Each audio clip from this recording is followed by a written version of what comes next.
लगा ले चाय। मन कहेगा नहीं नहीं, गुरुजी ने अपने लिए थोड़ी कहा था, मेरे अच्छे के लिए किया था, मैं यदि उसका पालन करूंगा तो उससे मेरा जीवन सुधरेगा, मेरा अच्छा रहूंगा, नहीं पीना है चाय, ये मेरा संकल्प है। आसपास के दो लोग आएंगे, क्यों, चलो चलो चाय पीते हैं। आप कहोगे नहीं, आज सुबह जो प्रवचन सुना है गीता मुक्ति संहिता, बाकी की मुक्ति तो दूर रही, कम से कम व्यसन से तो मुक्ति ले लें, उतना तो हम करें। मन में दुविधा खड़ी होगी, 3:45 बजे वो डिमांड शरीर की और बढ़ेगी, ला, अब की वो जीभ हलने लगेगी, चाय ला चाय। और 4:05 या 4:10 मन दूसरा ये भी कहेगा, एक साथ में नहीं छूटता, 30 साल की आदत है ना, एक काम करते हैं आज आधा कप पीते हैं, फिर कल पाव कप पिएंगे, और परसों से फिर बंद। ये प्रवचन सत्र, ये ज्ञान सत्र पूरा होते होते तो चाय छोड़ ही देंगे, आज जरा आधा कप ले लेते हैं। असमंजस में रहोगे, और यदि आपका मनोबल दृढ़ न रहा, यदि आपका मन मजबूत न रहा, तो 4:15 होते होते तो वो प्याला कप का आ जाएगा चाय का, और चली गई चाय। मैकेनिकल हैबिट्स है हमारी, और उसको जीतना।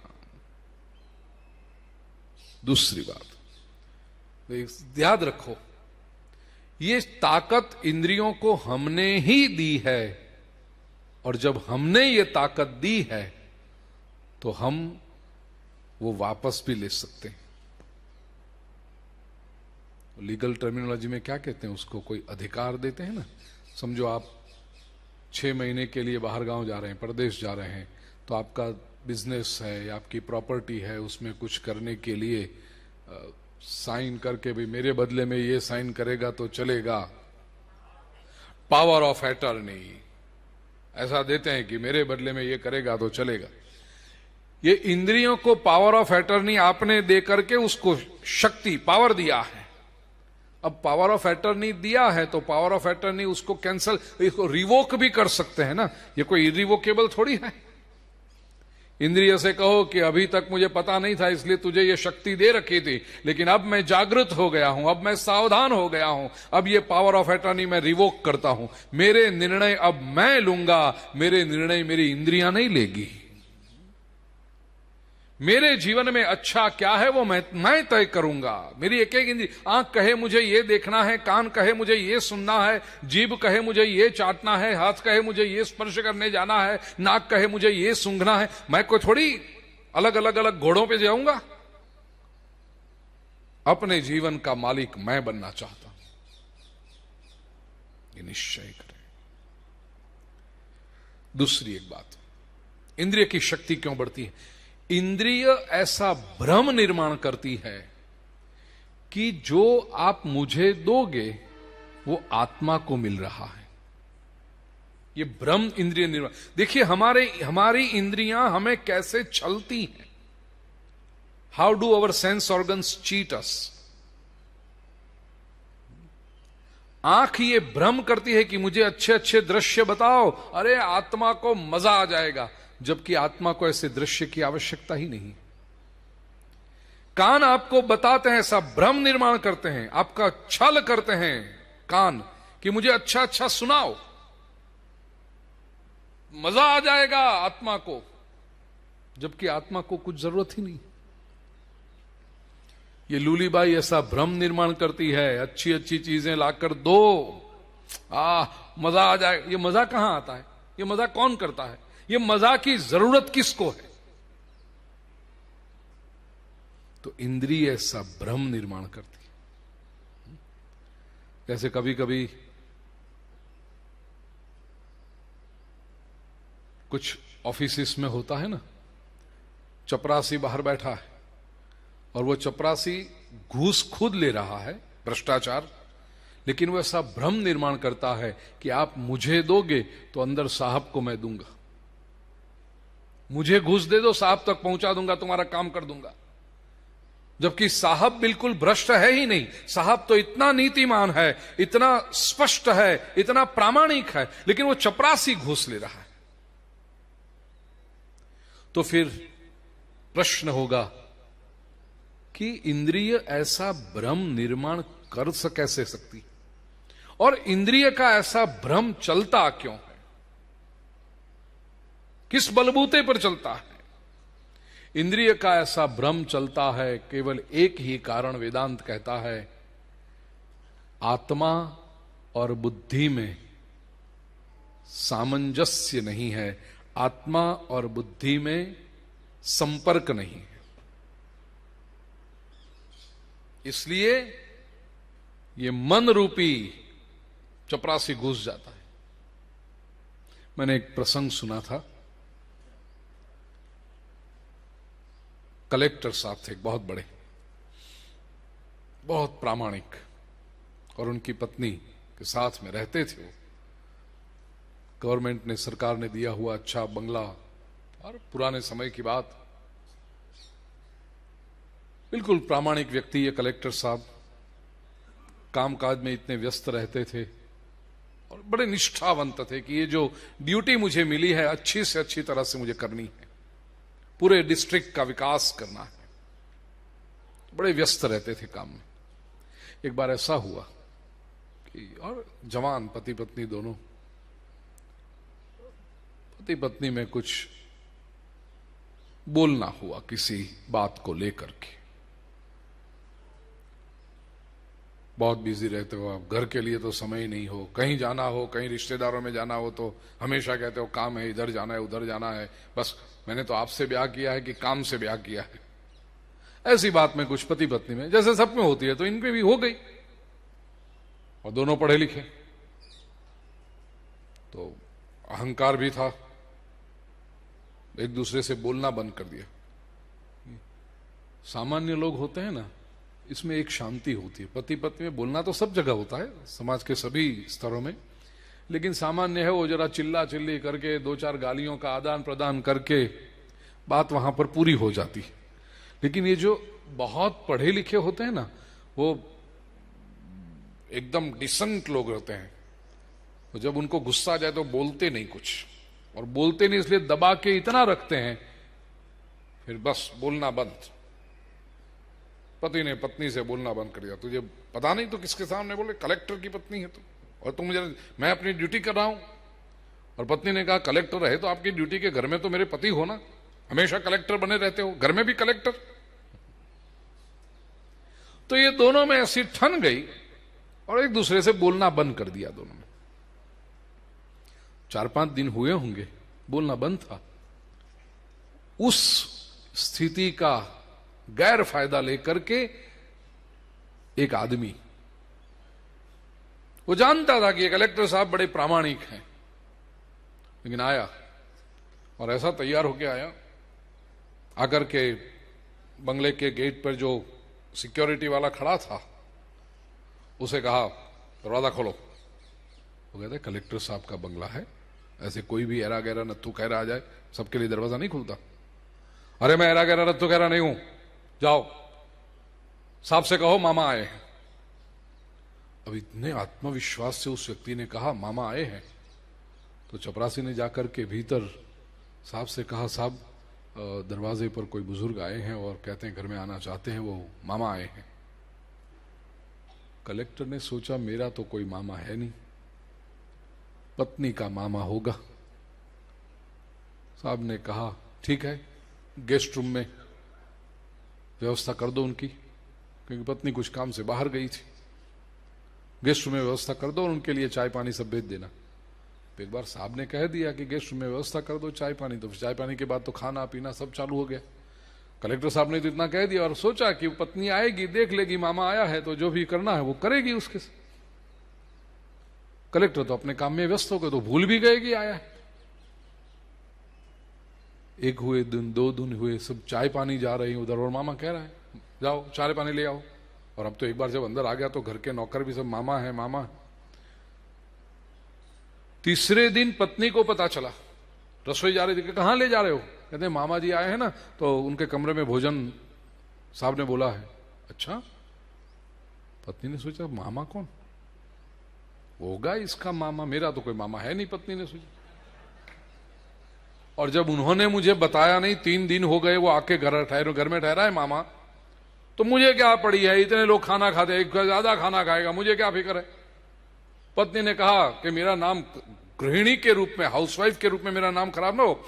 नौकर से कह दिया भाई ध्यान रखना, इसको चाय पानी जो समय समय पर सब भेजते रहना। कहा ठीक मैम साहब। अब साहब से भी आज्ञा मिल गई, मैम साहब से भी आज्ञा मिल गई। तो मामा बड़ा मस्त हो रहा है, समय समय पर चाय आ रही है, कॉफी आ रही है, नाश्ता आ रहा है, भोजन आ रहा है। 15 दिन हुए, ये मामा ने सब नौकरों से दोस्ती कर ली, ड्राइवरों से दोस्ती कर ली, और फिर तो वो ऑफिस में भी जाने लगा। और नौकर ड्राइवरों ने बात पहुंचा दी थी कि मामा आया है, एक बंगले पर है, मामा जी रहते हैं। अच्छा, तो धीरे धीरे ऑफिस में जाकर के सबसे दोस्ती कर दी, चपरासियों से लेकर के अकाउंटेंट, क्लर्क, सबके साथ दोस्ती। सब लोग मामा जी मामा जी मामा जी करते हैं। धीरे धीरे महीने 1.5 महीने में तो ये मामा ने कलेक्टर साहब की ऑफिस के बाहर ही अपनी कुर्सी रखवा दी और नियम कर दिया, कलेक्टर साहब को जो मिलना चाहे वो पहले मामा जी को मिलकर जाए। और मामा जी को कोई भी जाए कि कलेक्टर साहब से मिलना है, मामा जी बोलते थे ऐसे नहीं मिलते, कुछ दो। पहले इधर कुछ दो, फिर कलेक्टर साहब से मिला जाता। और लोगों ने भी सोचा कि भाई ये तो सब जगह हो रहा है, तो इधर भी होता होगा, मामा जी के नाम से चलता होगा सब। बिल्कुल 6 महीने तक ये चलता रहा। एक बार कलेक्टर का एक मित्र जो कॉलेज में साथ में पढ़ते थे वो आया। अब तो नियम हो गया था 6 महीने से कि भी जो भी मिलना चाहे कलेक्टर से पहले मामा जी से मिलकर जाना है। तो चपरासी ने कहा कलेक्टर से मिलना है? हाँ। तो पूछा तो उसने कहा जाओ पहले मामा जी से मिल लो। बोलता है, मित्र बोलता है क्यों मामा जी? अरे नियम है। मित्र ने कहा मुझे कोई ऑफिशियल काम नहीं है, मैं तो दोस्त हूं उनका, इसलिए अरे कोई भी हो, जब तक मामा जी से नहीं मिलोगे कलेक्टर से नहीं मिल सकते। वो गया मामा जी के पास, कहा आज कलेक्टर से मिलना है। मामा जी ने बोला लाओ कुछ, उसके बिना ये दरवाजा खुलेगा ही नहीं कैबिन का। अरे मैं कोई काम से नहीं आया, मुझे कोई नहीं उनके साइन लेनी है, कोई ऑफिस में फाइल की कुछ काम नहीं है मुझे, केवल अरे कुछ नहीं, सब लोग ऐसे ही आते हैं दोस्त बन के, फिर अंदर से काम करा लेंगे तो हमारा क्या होगा, लाओ पहले, नियम है। देने पड़े। और ये दोस्त अंदर गया, अंदर जाके कलेक्टर से कहता है बस जमाने का रंग लग गया तुझे भी। कॉलेज में पढ़ते समय तो कहता था बिल्कुल प्रामाणिक बनूंगा, कुछ नहीं लूंगा, भ्रष्टाचार नहीं करूंगा, और इतने वर्षों तक नहीं किया, चालू कर दिया अभी। तू खुद नहीं करता है तो मामा के नाम पे चालू कर दिया। कलेक्टर पूछता है क्या बात कर रहा है तू पागल की तरह? अरे पागल की तरह नहीं, 200 रुपए घूस देकर आया हूं तेरे मामा को, तब तो अंदर आने मिला तेरी कैबिन में, नहीं तो आने नहीं देता था। कलेक्टर ने पूछा बात क्या है? हाँ बुलाओ जरा, मामा को बुलाओ। बुलाया मामा को। कलेक्टर ने पूछा, नहीं उस वक्त तो कुछ नहीं हुआ। कलेक्टर इतना, क्योंकि कलेक्टर क्या सोचता था, पत्नी का मामा है। घर पे गया, एकदम क्रोध से जाकर के पत्नी से कहा ये तेरे मामा को बोल देना कल से मेरे ऑफिस में पांव मत रखे वो। पत्नी ने कहा मामा तुम्हारा, मेरा कुछ नहीं। मतलब हाँ, कलेक्टर ने कहा वो रोज आकर के कहता है मामा हूं करके घूस खाता है वो। पत्नी का मुझे क्या पता, मैं तो सोचती थी तुम्हारा मामा है। पति ने कहा मुझे मैं लगता था तेरा मामा है। देखो हम दोनों एक दूसरे से बोले नहीं तो मामा घुस गया और घूस खाने लगा। पति पत्नी में यदि स्पष्टता होती तो ये मामा घुसता नहीं घुसता। प्यारे भाइयों और बहनों, आत्मा या पति है, बुद्धि या उसकी पत्नी है। आत्मा और बुद्धि में जब अनबन रहती है तब मन रूपी मामा घुस जाता है और कहता है लाओ सब मुझे, मैं पहुंचाऊंगा आत्मा को। यदि मन रूपी मामा को कंट्रोल में करना है, उसके ये भ्रम को तोड़ना है, तो आत्मा और बुद्धि में हमेशा संबंध रहना चाहिए। और आज अधिकतर लोगों के जीवन में क्या हो गया है, आत्मा का तो कोई परिचय ही नहीं, मतलब अपना कोई परिचय नहीं है, बुद्धि से कोई संबंध नहीं रखा, केवल इंद्रिय और मन के जोर पर। लोग कहते हैं मुझे ये मन हुआ, मुझे ऐसा मन हुआ, मुझे मेरा मन कर रहा है। अरे मन क्या करता है? मन को कहो चुप बैठ, बुद्धि से कहो क्या करना है, बुद्धि निर्णय लेगी, और आत्मा को पूछ कर निर्णय लेगी, तो ये जो निर्णय होंगे वो सही होंगे। इंद्रियों की कामना से अगर मुक्त होना हो तो यह एकमात्र उपाय है कि जीवन की डोर आत्मा और बुद्धि को सौंप दो। केवल इंद्रियों के हाथ में सौंपोगे, हमारे शास्त्र कहते हैं बलवान इंद्रिय ग्रामो विद्वांसमपि कर्षति। केवल इंद्रियों के ताल पर मत नाचना प्यारे भाई और बहनों। बड़े बड़े लोगों को खींच के ले जाती हैं इंद्रियां, और वहां पर फिर वो ज्ञानियों का ज्ञान नहीं रहता, कर्मयोगियों का कर्म नहीं टिकता, वैराग्यों का वैराग भी टूट जाता है। बड़े बड़े लोगों की समझदारी पे पानी फिर जाता है जब इंद्रियों के ताल पर व्यक्ति नाचने चलता है, इंद्रियों की कामना की पूर्ति में लगा रहता है हमेशा। कितने दृष्टांत। और ये श्लोक जो मैंने कहा, बलवान इंद्रिय ग्रामो विद्वांसमपि कर्षति, महाभारत में है ये श्लोक, मनुस्मृति में है, श्रीमद् भागवत में है, हमारे सभी प्रधान ग्रंथों में ये श्लोक है। बड़े बड़े लोगों को जब ये इंद्रियों का संयम नहीं रहता, केवल 2 दृष्टांत मैं आपको दूंगा। ऋषि पराशर नदी में जा रहे थे एक बार नाव में बैठकर। बड़े ज्ञानी ऋषि हैं, बड़े प्रभावी ऋषि हैं, तपस्वी ऋषि हैं। नाव चला रही थी एक युवती जिसका नाम था मत्स्यगंधा। अत्यंत सुंदर थी वो,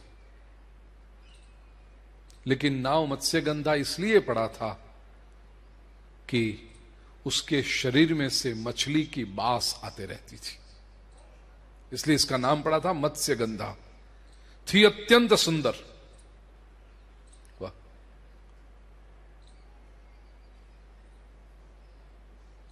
पराशर ऋषि ने देखा कि कन्या अत्यंत सुंदर है, इंद्रिय पर संयम न रहा, मन पर संयम न रहा, मत्स्यगंधा का हाथ पकड़ा है। नाव बीच नदी में है, मत्स्यगंधा का हाथ पकड़ा। वो युवती कहती है, ऋषिवर क्या कर रहे हो ये? पराशर ऋषि ने कहा, तुम अत्यंत सुंदर दिखती हो और मेरा मन चलित हुआ है तुझ पर। वो कन्या कहती है, जरा अपना ख्याल रखिए ऋषिवर, आप इतने महान हैं, आप इतने ज्ञानी हैं, मुझे कौन पहचानता है? मैं तो हूं ही मछमार ज्ञाति की, मुझे कोई नहीं पहचानता। आपकी प्रशंसा है इतनी, रुक जाइए। नहीं, तुम इतनी सुंदर हो कि मेरा मन रुक नहीं पा रहा। मत्स्यगंधा ने कहा, ऋषिवर, किनारे पर खड़े हुए लोग देखते हैं। पराशर ऋषि के पास इतनी तपस्या थी, उस तपस्या के बल पर उन्होंने एक बादल निर्माण किया और सूरज को ढक दिया। इतना गहरा, इतना बड़ा बादल किया तैयार कि सूरज को ढक दिया, आसपास जैसे अंधेरा हो गया, अब कोई नहीं देख पाएगा। जरा सोचिए, इतना तपोबल है कि उससे वो सूरज को ढांक रहे हैं, लेकिन अपनी कामना को नहीं ढांक रहे। बलवान इंद्रिय ग्रामो विद्वांसमपि कर्षति। दूसरा एक दृष्टांत ऐसा है, हमारे शास्त्रों में मिलता है। पूर्व मीमांसा के आचार्य जैमिनी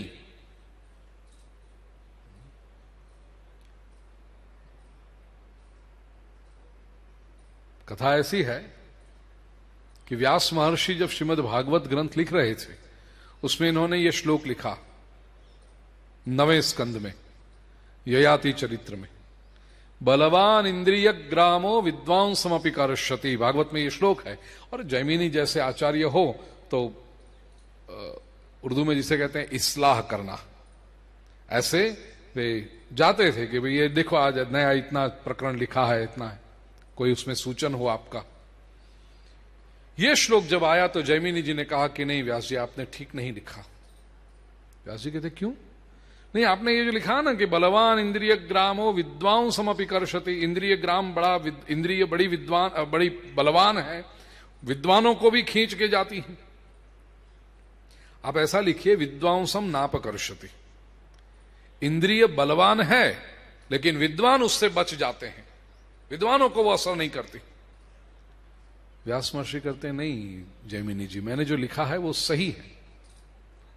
जैमिनी जी कहा फिर आपको सिद्ध करना होगा उस बात को। व्यास महर्षि ने कहा ठीक, थोड़ा सा समय दे दीजिए। थोड़ा समय बीता, घटना ऐसी हुई कि एक बार रात का समय था, जैमिनी जी अपनी पर्णकुटी में दिए के प्रकाश में लिख रहे थे कुछ शास्त्र के। बाहर धुआंधार बारिश हो रही है। अचानक जैमिनी जी की दृष्टि गई तो पर्णकुटी के द्वार पर एक सुंदर कन्या खड़ी है। स्वाभाविक दृष्टि गई, कौन है वो? छोड़ो, मैं तो अपना शास्त्र लिख रहा हूं। वापस लिखनी शुरुआत की, लेकिन मन में वो विचार आने लगे कौन है। वापस दृष्टि गई वहां पर, देखते रहे। बारिश हो रही थी, उस कन्या के वस्त्र भीगे थे। पुनः वहां से दृष्टि ले ली, लिखने की शुरुआत की, लेकिन अब वो विचार आने लगे। बुलाया, अरे कन्या कौन हो, भीतर आ जाओ। वो आ गई भीतर पर्णकुटी में। अब तो जैमिनी जी बार बार देखने लगे। पर्णकुटी में वो खड़ी है, भीगी हुई है, ठंड भी उसको लग रही है। कुछ करके वो अपने शरीर को ढांकने की कोशिश कर रही है। जैमिनी जी ने कहा कि भीगे कपड़े हैं, ऐसी ठंड हवा चल रही है, बारिश हो रही है, एक काम करो, कपड़ा बदल लेने के लिए कहा, लेकिन घर में कपड़ा थोड़ी था। ये तो अकेले ऋषि थे, ब्रह्मचारी थे, तो कोई स्त्री के कपड़े तो थे नहीं। कहा कोई बात नहीं, अपनी ही एक धोती उसको दे दी। कहा कम से कम सूखा कपड़ा तो है, लपेट लो, तुम्हारे कपड़े सूख जाए तो वापस पहन लेना उसे। कोने में खड़ी रह करके वो कन्या कपड़े बदल रही है। वो दृश्य जब देखा, धीरे धीरे जैमिनी जी में कामना जगने लगी। उसे प्रस्ताव रखा उसने कन्या से, कौन हो तुम, अकेली हो या ब्याह हो चुका है तुम्हारा? उस कन्या ने कहा नहीं, अकेली हूं, ब्याह हुआ नहीं अभी तक। जैमिनी जी ने कहा मुझसे ब्याह करोगी? वो कन्या बिल्कुल शर्मा गई। अरे महापुरुष, अब इतने बड़े ऋषि और मुझसे कह रहे हैं ब्याह करने के लिए? हाँ हाँ हाँ, तुम इतनी सुंदर हो, गांधर्व विवाह अभी कर लेते हैं।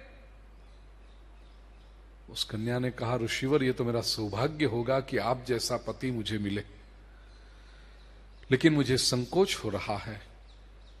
अरे संकोच क्यों? ब्याह करना है, उसमें संकोच क्यों?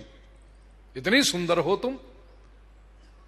कन्या कहती है संकोच इसलिए हो रहा है कि मैंने बचपन से ही मेरे पिताजी को एक वचन दिया था कि जो पुरुष अपना मुंह काला करके 4 पैर पे होकर मुझे अपनी पीठ पर बिठा के अग्नि के आसपास 4 फेरे लेगा, उसके साथ मैं ब्याह करूंगी। अब यदि पहले से मुझे पता होता कि आप जैसा महापुरुष मुझे प्रस्ताव रखेगा, तो मैं ऐसी शर्त न रखती मेरे पिताजी के सामने। तो मुझे संकोच हो रहा है कि मेरी जो पिताजी को वचन दिया था वो वचन टूट रहा है। जैमिनी जी ने सोचा बस इतनी सी बात है, मुंह ही काला करना है ना, और चार पैर पे खड़ा रहना है ना, और तुझे पीठ पे बिठा के, आग तो जल ही रही है क्योंकि ठंडी थी तो आग जल रही थी पर्णकुटी में, इसके आसपास फेरे फरल घूम लेते हैं। जैमिनी ने सोचा मैं और तू दो तो है, और कौन है इधर देखने वाला, किसको पता चलेगा। चल, अरे ये शर्त तो पूरी करनी ही चाहिए, और तूने यदि तेरे पिताजी को ये वचन दिया है तो पूरी कर लेते हैं, उसमें कौन सी बड़ी बात है। अग्नि जल रही थी, वहां गए, थोड़ी सी काली राख पड़ी थी, वो राख उठा करके जैमिनी जी ने अपने मुंह पे लगा दी। देखो हो गया काला मुंह, चलो चार पैर पर हो गए, कहा बैठ जाओ, फेरे ले लेते हैं। पहला फेरा लिया, दूसरा लिया, तीसरा लिया, और चौथा फेरा जब ले रहे थे, पर्णकुटी के द्वार पर यूं पहुंचे ना, उधर दो पैर देखे। जैमिनी जी यूं चार पैर पर थे, नीचे वो किसी के दो पैर दिखाई पड़े। जैमिनी जी ने देखा, व्यास महर्षि वहां खड़े थे। तो जैमिनी जी की हालत अब करने लगे, व्यास महर्षि आप यहां पर इस समय कैसे? व्यास महर्षि कहते हैं कुछ नहीं जैमिनी जी, ये चलने दीजिए, जो चलता है वो सब नहीं, लेकिन आप कैसे? व्यास महर्षि कहते हैं मैं केवल पूछने आया था कि वो भागवत में मैं क्या लिखूं, विद्वांसम अपि कर्षति लिखूं कि विद्वांसम नाप कर्षति लिखूं। विद्वांसम अपि कर्षति, बड़े बड़ों की समझदारी चली जाती है भाई, तो इसलिए अत्यंत आवश्यक है कामना के प्रति। तो ये कामना जाएगी कैसे? चलो सब बातों की एक बात हम उस पर वाके रुकें कि हमने देख लिया कामना बलवती है, कामना इंद्रियों से आती है, कामना को रोकना मुश्किल है, कामना हमें गिराती है, सब कुछ है, लेकिन हमने संकल्प किया है कि हमें इस कामना को छोड़ना है। कैसे छोड़े हम? भगवत गीता में श्री कृष्ण एक ही बात करते हैं, परम दृष्ट्वा निवर्तते। रस तो है अंदर, इंद्रियों को बदनाम न करो, विषयों को भी बदनाम मत करो, लेकिन जिससे यह होता है, विषया विनिवर्तन्ते निराहारस्य देहिनः रसवर्जम रसोप्यस्य परम दृष्ट्वा निवर्तते। ये रस यदि चला गया तो विषय बाहर रहे, क्या फर्क पड़ता है? इंद्रियां अपना काम करती रहे, फर्क क्या पड़ता है? देखिए, आपके भीतर रस होगा ना किसी को देखने का। आप यदि किसी को ढूंढ रहे हो तो भीड़ में किसी को ढूंढते हो तो सब आपको उनके ये वो होगा, नहीं नहीं वो ऐसा शर्ट नहीं में, ये होगा, नहीं नहीं ये भी नहीं हो सकता। ये किसी को देखने की यदि प्यास है, किसी को देखने का यदि रस है, तो जो भी देखोगे उसका। एक साहिर लुधियानवी ने बहुत बड़ा शेर, बहुत सुंदर शेर लिखा था, आंखों को भी ले डूबेगा दिल का पागलपन, जो मिलता है उसका चेहरा तुझसा लगता है। दिल यदि पागल हो गया, रस यदि भीतर आ गया, तो आंख जहां भी देखेगी, जो भी देखेगी उसको देखेगी। इसलिए जो प्रेमी लोग पागल होते हैं ना, उनको जहां जहां देखो उनकी प्रेमिका के चेहरे ही दिखाई पड़ते हैं।